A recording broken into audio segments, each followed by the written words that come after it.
Hello बच्चों, कैसे हैं आप लोग। उम्मीद है अच्छे होंगे और पढ़ाई लिखाई बढ़िया चल रही होगी। कक्षा 11 भौतिक विज्ञान की आज की क्लास में हम लोग अदिश गुणन और सदिश गुणन की कुछ विशेषताओं यानी उनके गुणों के बारे में बात करेंगे।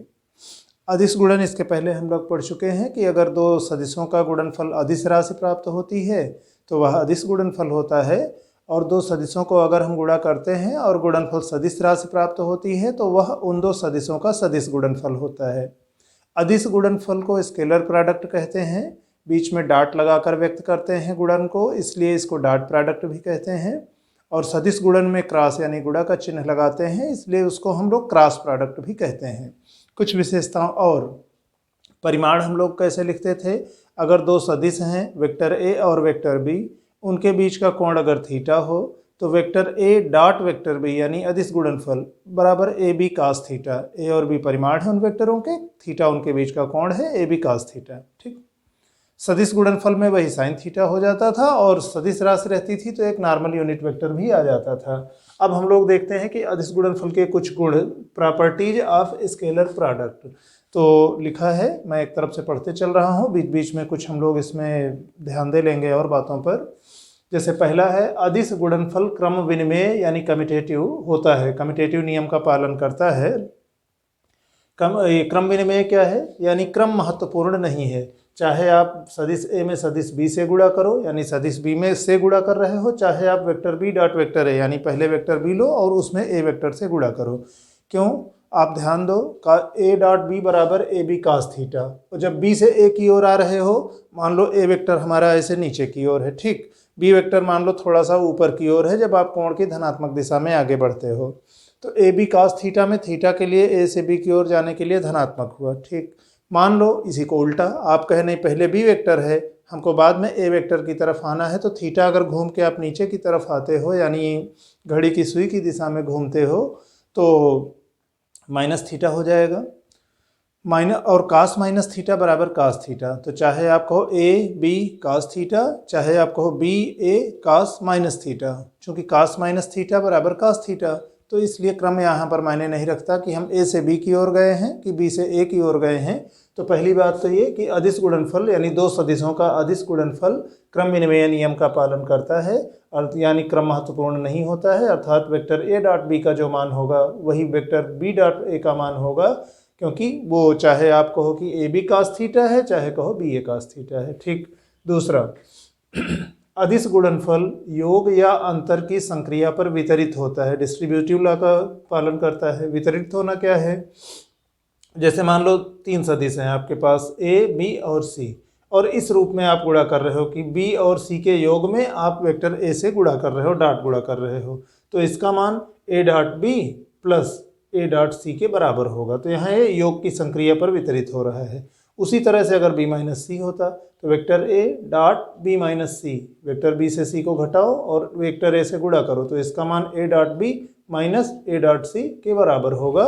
यह है कि अदिश गुणनफल वितरण नियम का पालन करता है।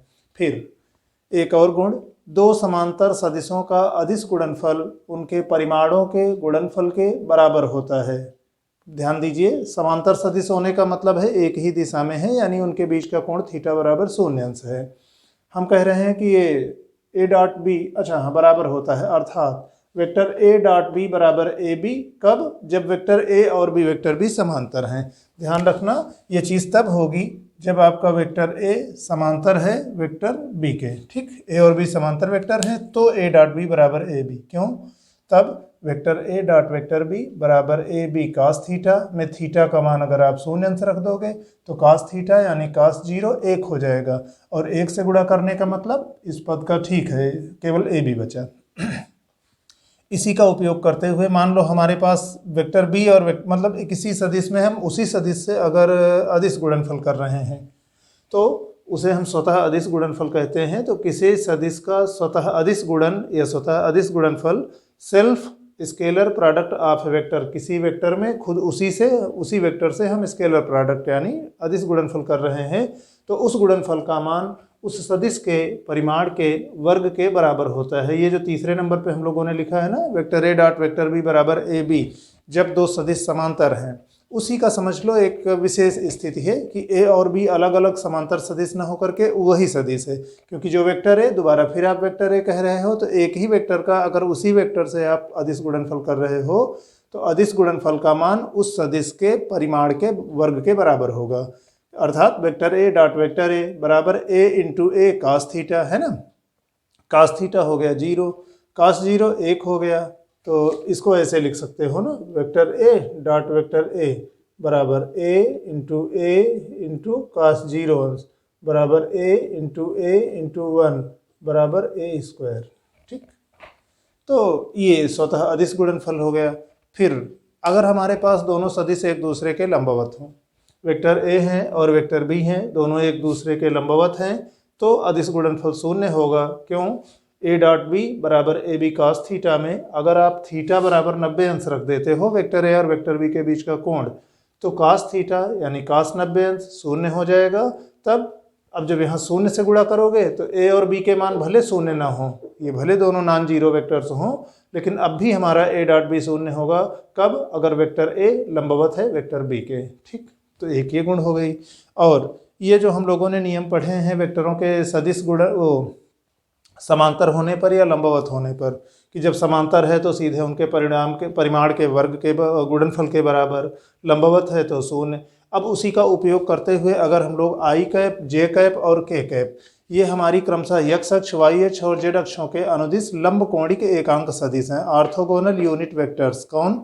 आई कैप हमारा एक्स अक्ष की दिशा में है, जे कैप वाई अक्ष की दिशा में है, के कैप जेड अक्ष की दिशा में है, जो निर्देशांक ज्यामिति में हम लोग एक्स वाई जेड तल लेते हैं, ये एक्स वाई जेड अक्ष की दिशाएं लेते हैं। तो देखो, एक हमने लिखा था किसी सदिश का स्वतः अदिश गुणनफल उस सदिश के परिमाण के वर्ग के बराबर होता है। अच्छा, आई कैप, जे कैप और के कैप तीनों हैं एकांक सदिश, एकांक सदिश का परिमाण 1 होता है। ठीक, तो आई कैप का जो परिमाण है वो भी 1 होगा, जे कैप और के कैप का भी परिमाण 1 होगा। अब आई कैप का अगर आप स्वतः अदिश गुणनफल कर रहे हो तो I cap dot I cap, यानी इनका परिमाण 1, इसका भी परिमाण 1, स्वतः अदिश गुणनफल उनके वर्ग के बराबर यानी 1। ये हम लोगों ने लिखा था, वेक्टर ए डॉट वेक्टर ए बराबर ए स्क्वायर, परिमाण के वर्ग के बराबर।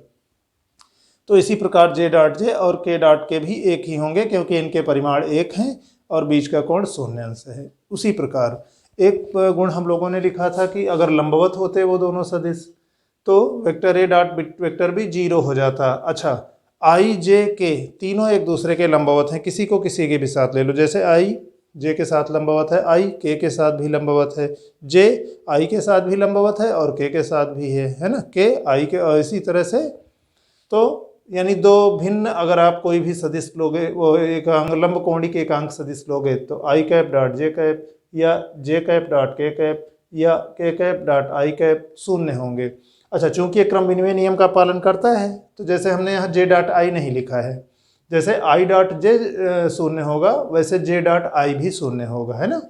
इसके हिसाब से के डॉट जे भी शून्य होगा, यहाँ से आई डॉट के भी शून्य होगा, आई cap dot k cap, cap सबके ऊपर रहेगा, वो एकांक सदिश हैं ये दिखाने के लिए।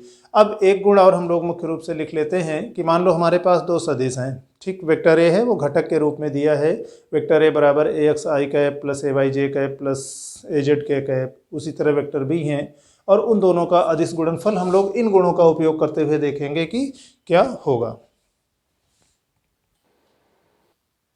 अदिश गुणनफल की विशेषता में हम लोग एक विशेषता और देखते हैं कि हमारे पास दो सदिश हैं, वेक्टर ए और वेक्टर बी। ठीक, और अपने घटक रूप में दिए हुए हैं, यानी वेक्टर ए बराबर ए x I cap plus A Y J cap plus A Z के कैप। इसी प्रकार दूसरा एक सदिश है vector B, B X I cap B Y J cap और बी जेड के कैप है। यहाँ पर आई कैप, जे कैप और के कैप क्रमशः एक्स, वाई और जेड अक्षों के अनुदिश लंबकोणिक एकांक सदिश हैं। ए एक्स वेक्टर ए का एक्स अक्ष की दिशा में घटक है, ए वाई वेक्टर ए का वेक्टर वाई अक्ष की दिशा में घटक है और ए जेड वेक्टर ए का जेड अक्ष की दिशा में घटक है। इसी प्रकार से बी एक्स, बी वाई और बी जेड वेक्टर बी के घटक हैं क्रमशः एक्स, वाई और जेड अक्षों के अनुदिश।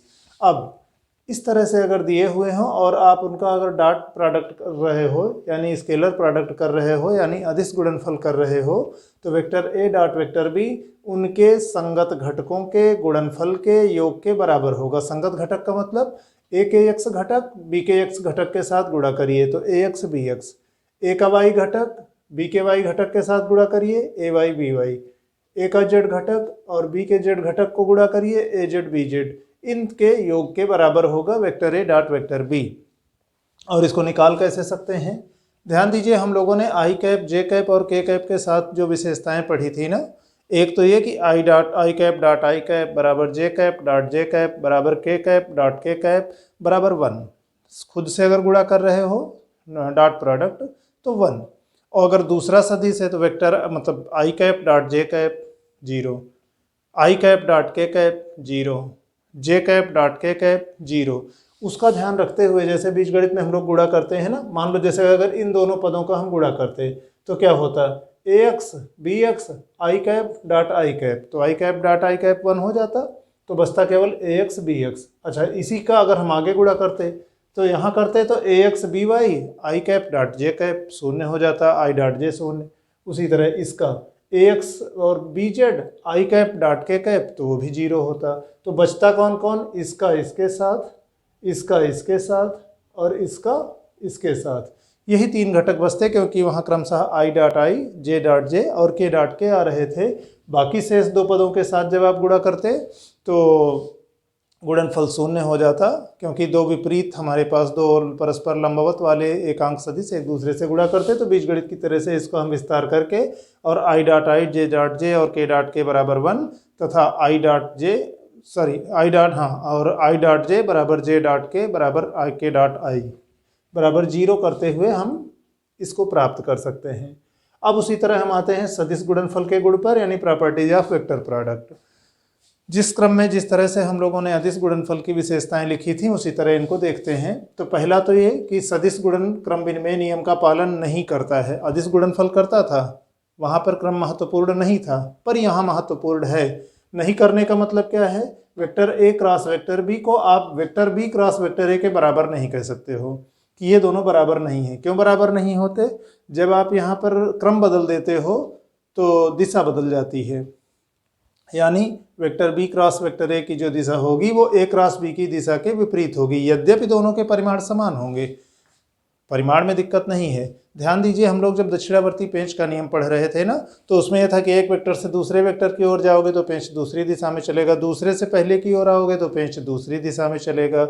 यानी पेंच दक्षिण घड़ी की सुई की दिशा में घूम रहा है क्लॉकवाइज कि एंटी क्लॉकवाइज घूम रहा है घड़ी की सुई की विपरीत दिशा में, उसके हिसाब से हमारा चिन्ह बदल जाएगा। अगर हम चक्रण की दिशा यानी ए से बी की ओर की दिशा पे एन कैप की दिशा कुछ और होगी और बी से ए सदिश की ओर जब जा रहे हो तो नॉर्मल यूनिट वेक्टर की दिशा कुछ और होगी।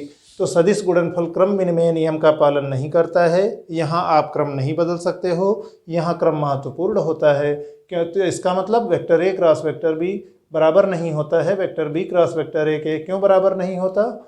क्योंकि उनके बीच दिशा बदल जाती है, बीच में माइनस चिन्ह आ जाता है। परिमाण यद्यपि दोनों के परिमाण बराबर होते हैं। फिर अगला, हमारे पास अगर 2 समांतर सदिश हैं यानी उन सदिशों के बीच का कोण 0 अंश है, तो समांतर सदिशों का सदिश गुणनफल 0 होता है। यदि वेक्टर ए और वेक्टर बी ये समांतर हैं, vector E parallel to vector B, तो वेक्टर ए क्रॉस वेक्टर बी बराबर A B sine theta N cap होता है, और समांतर है तो थीटा बराबर 0 अंश रख देंगे। अब यहाँ थीटा बराबर 0 अंश रख देंगे तो साइन थीटा यानी साइन 0 अंश 0 हो गया। अब ए और बी भले 0 ना हो, लेकिन अगर साइन थीटा 0 हो गया तो कुल मिला के ए बी साइन थीटा 3 संख्याओं का इनका गुणा करेंगे तो ये हो जाएगा 0। तो 0 एन कैप, या उसको हम लोग 0 सदिश कहेंगे कि वेक्टर ए क्रॉस वेक्टर बी बराबर 0 सदिश होगा। कब? जब ये दोनों एक दूसरे के समांतर हैं, या इसी को हम कह लेंगे कि इसका परिमाण 0 होगा, है ना। तीसरा, अब यही समांतर न हो के अगर लंबवत रहे होते तो 2 लंबवत सदिशों के सदिश गुणनफल का परिमाण उन सदिशों के परिमाणों के गुणनफल के बराबर होता है। अगर वेक्टर ए क्रॉस वेक्टर बी कर रहे हो, दोनों एक दूसरे के लंबवत हैं, तो इनके सदिश गुणनफल का जो परिमाण होगा वो सीधे सीधे ए और बी के परिमाण के गुणनफल के बराबर होगा। जो वहाँ पर अदिश गुणनफल में होता था समांतर होने पे, वो यहाँ पर है लंबवत होने पर। और ऐसा हम क्यों कह सकते हैं? क्योंकि अगर वेक्टर ए वेक्टर बी के लंबवत हो तब एक ए क्रॉस बी बराबर A B sine theta N cap में थीटा का मान आप रख दोगे 90 अंश। 90 अंश रख दोगे तो ए बी साइन 90 अंश एन कैप, ठीक। साइन 90 अंश का मान 1 है ना, तो बचेगा ए बी साइन 90 अंश का मतलब ए और बी बचा, साथ में एन कैप रहेगा ही। यहाँ ध्यान देना, एन कैप क्या होता है? उस तल के लंबवत दिशा में एक अंक सदिश है जिस तल में वेक्टर ए और वेक्टर बी स्थित हैं, और संयोग से वेक्टर ए और वेक्टर बी भी एक दूसरे के लंबवत हैं। तो ये कुछ इस तरह, जैसे मान लो बोर्ड के तल में एक सदिश ए इधर है, सदिश भी उसके लंबवत है, और एन कैप उसके लंबवत या तो इस दिशा में है या तो उस दिशा में है। तो यहाँ पर क्या होगा, दो जब लंबवत सदिशों का सदिश गुणनफल करोगे तो ए बी और एन कैप मतलब ए वेक्टर बी वेक्टर और एन कैप तीनों एक दूसरे के लंबवत होंगे। बाकी परिमाण की बात करें तो परिमाण उन सदिशों के परिमाण के गुणनफल के बराबर होगा लंबवत होने पर। अब जैसे हम लोगों ने कहा था कि समांतर होने पे गुणनफल शून्य हो जाएगा ना, या शून्य सदिश प्राप्त होगा। तो किसी सदिश का अगर आप स्वतः सदिश गुणनफल करते हो, यानी उसी सदिश में उसी सदिश से आप सदिश गुणनफल करते हो, सेल्फ वेक्टर प्रोडक्ट, तो वो शून्य सदिश प्राप्त होगा। एक वेक्टर ए क्रॉस वेक्टर ए बराबर ए साइन थीटा की जगह साइन 0 अंश एन कैप ए स्क्वायर 0 से गुणा किए, तो ये हमारा हो गया शून्य सदिश, ठीक। कुछ और इसकी विशेषताएं देखते हैं। सदिश गुणनफल की हम लोग आगे और विशेषताएं देखते हैं। सदिश गुणनफल योग या अंतर की संक्रिया पर वितरित होता है, डिस्ट्रीब्यूटिव है। जैसे वेक्टर ए cross vector B plus C कहो या माइनस सी, हमने पिछली बार की बजाय इसको दोनों में एक में मिला के लिख दिया है कि अगर प्लस सी रहेगा तो वेक्टर ए cross vector B plus vector ए क्रॉस वेक्टर सी। ध्यान रखना यहाँ क्रम महत्वपूर्ण है। अदिश गुणनफल में एक बार आप क्रम बदल दोगे कोई दिक्कत नहीं होगी, वेक्टर ए डॉट बी आया है उसको आप बी डॉट ए लिख दो चलेगा, लेकिन यहाँ पर क्रम महत्वपूर्ण है क्योंकि क्रम बदलने पर दिशा यानी चिन्ह बदल जाएगा सदिश गुणनफल में। तो फिलहाल इस तरह या उसका इस तरह भी लिख सकते हैं कि वेक्टर ए प्लस या वेक्टर बी या vector a minus vector b और क्रॉस वेक्टर सी होता, तो वेक्टर ए क्रॉस वेक्टर सी प्लस या माइनस जो भी है vector b cross vector c. तो इस रूप में हम लिख सकते थे। अगला, अगर हमारे पास आई कैप जे कैप और के कैप लंबकोणिक एकांक सदिश हैं, क्रमशः एक्स अक्ष वाई अक्ष और जेड अक्ष के अनुदिश, एक्स अक्ष वाई अक्ष और जेड अक्ष के अनुदिश एकांक सदिश हैं और ये तीनों परस्पर लंबवत हैं। तो एक बात तो ये कि हम लोगों ने पढ़ा था कि खुद से ही अगर आप मतलब स्वतः सदिश गुणनफल शून्य होता है, तो स्वतः का मतलब आई कैप का आप आई कैप के साथ गुणा कर रहे हैं, जे कैप का जे कैप के साथ या के कैप का के कैप के साथ, तो शून्य सदिश प्राप्त होगा। एक तो उस प्रॉपर्टी का उपयोग करके हम लोग ऐसे लिख सकते हैं, ठीक। दूसरा, नहीं तो आई और आई के बीच दोनों एक ही सदिश हैं, उनके बीच का कोण शून्य अंश है, तो जाहिर सी बात है कि sine theta sine 0 a B sine theta में साइन 0 से गुणा किए तो 0 आया। दूसरा, इस रूप के लिए हम बल्कि एक बगल में चित्र जैसा बना लें और एक क्रम से आई जे और के को हम एक चक्रीय क्रम में साइक्लिक ऑर्डर में लिख लें। क्रम हमारा जैसे चलने का मान लो आई जे के, इंग्लिश अल्फ़ाबेट में हम जिस क्रम में बोलते हैं मान लो उसी क्रम में हमने यहाँ तीर बना ली।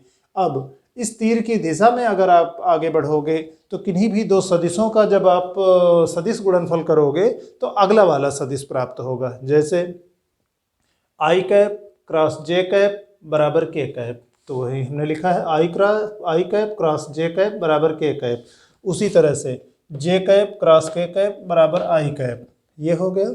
उसी तरह से के कैप क्रॉस आई कैप बराबर जे कैप, यानी जो तीर बनी है इस क्रम में अगर आप चल रहे हो तो ठीक है, किन्हीं भी दो एकांक सदिशों का जो सदिश गुणनफल होगा अगले वाले एकांक सदिश के बराबर होगा। लेकिन अगर आप क्रम बदल देते हो तो दो तरीके से देख सकते हो। चाहे तो यहाँ से आप कह लेते कि अगर हम क्रम बदल देंगे तो चिन्ह बदल जाएगा, तो आई क्रॉस जे है, इसको अगर हम जे क्रॉस आई करेंगे तो ये माइनस के कैप हो जाएगा। चाहे यहाँ से आप देख लो कि क्रम अगर बदल दिया, जे क्रॉस के की बजाय हमने के क्रॉस जे कहा, मतलब के कैप क्रॉस जे कैप, तो ये जो अभी तक आई कैप था ना अभी माइनस आई कैप हो जाएगा। यहाँ भी क्रम बदल दिए तो प्लस के बजाय ये माइनस हो गया। या वहाँ से देख लो चक्रीय क्रम वाले में अगर आप क्रम तोड़ते हो तो माइनस चिन्ह। तो j क्रॉस i, j कहाँ है और i कहाँ है, ये तो हमारी दिशा नहीं थी चलने की, हम तो इधर की तरफ का कहे थे। तो इसका उल्टा अगर जा रहे हो तो मिलेगा तो अगला ही, लेकिन माइनस चिन्ह के साथ, है ना, तो माइनस k कैप। k से j की ओर जा रहे हो, ये चलने की स्वाभाविक दिशा नहीं है, पर मिलेगा तो अगला ही, पर स्वाभाविक दिशा नहीं है तो माइनस चिन्ह के साथ मिलेगा। तो इसका हम इस तरह भी देख सकते हैं और चाहे तो ठीक है। अब उसी तरह अगला एक अंतिम मुख्य गुण, अगर हमारे पास दो सदिश हैं, वो अपने घटकों के रूप में दिए हुए हैं और उनका हम सदिश गुणन कर रहे हैं, तो हमें सारणिक के विस्तार की ज़रूरत पड़ेगी। गणित में हम लोगों ने सारणिक पढ़ा है, तो उसको हम लोग सारणिक और अवयव जहाँ पढ़े थे तो वहाँ पर ये था। अभी फ़िलहाल हम अपने मतलब भर का देख लेते हैं कि हमारे पास कोई सदिश ए है, घटक के रूप में वो ax i cap plus ay j cap plus az k cap के रूप में है। ax x अक्ष की दिशा में घटक है वेक्टर a का, ये y अक्ष की दिशा में घटक है वेक्टर a का, ये z अक्ष की दिशा में घटक है वेक्टर a का। उसी तरह से वेक्टर b अपने घटक रूप में दिया हुआ है।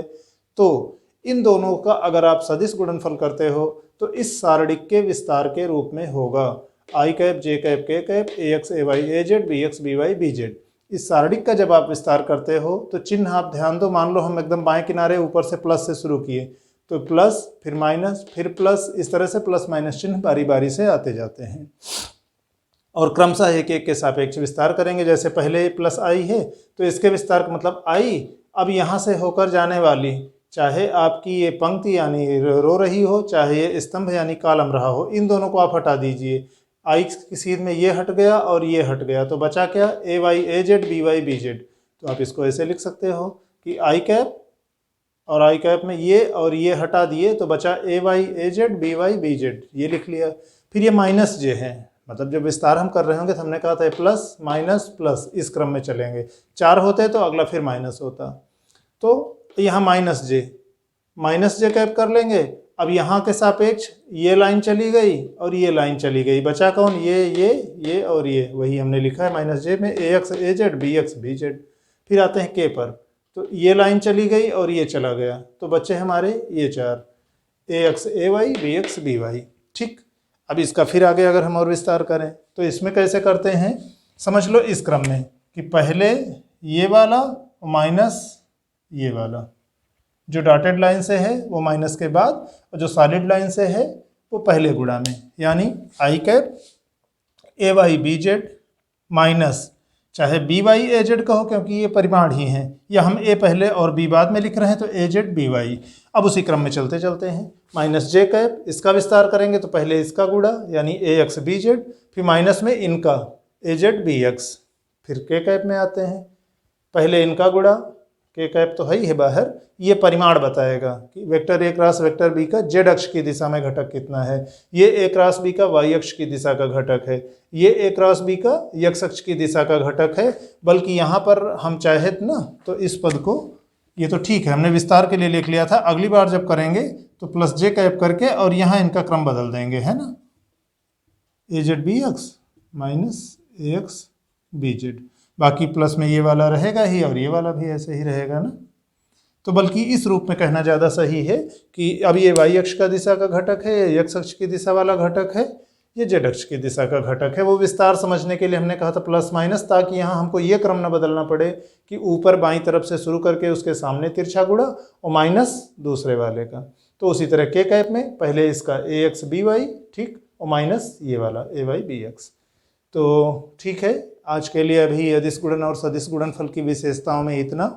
शेष इनमें अगर कुछ चीज़ें नहीं समझ में आई हैं तो हम लोग इनसे संबंधित कुछ प्रश्न अगले भाग में करते हैं। तो अगले वीडियो में हम लोग अदिश गुणनफल और सदिश गुणनफल पर कुछ आंकिक प्रश्न हल करेंगे। आज के लिए बस अभी इतना ही, धन्यवाद।